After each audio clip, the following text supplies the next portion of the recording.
And then convey to the packing machine. This is the convey system. It helps to press the wipes, make sure it is in a good shape.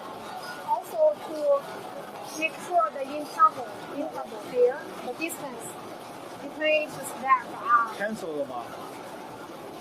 In average distance. This is the packing film.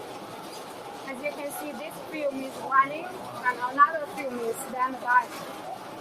If you need the raw material, we can also supply you together. The non-woven fabric and the packing film, we can supply you together. See, this roll is actually standby. After this roll went out, this will stick on the end and will continue the production. After pricing, we'll go to the packing machine for punching. Get the punching and add a little.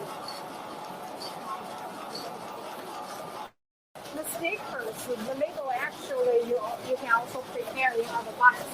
So some customers asked about the logo printing. It actually already printed in advance on the packing film and the label. So finish the packing. You see the packing system. This packing machine will back and forth packing machine. So after packing, you convey to the lid applicator. This is the automatic lid applicator. It's full automatic. You see? And there are camera down here. If there is no package come here, the machine will stop and just waiting until the next package come here. This is the lid cover. We feed here and add the label. Label will automatically add on the cover and stick on the package. Just like this. You see?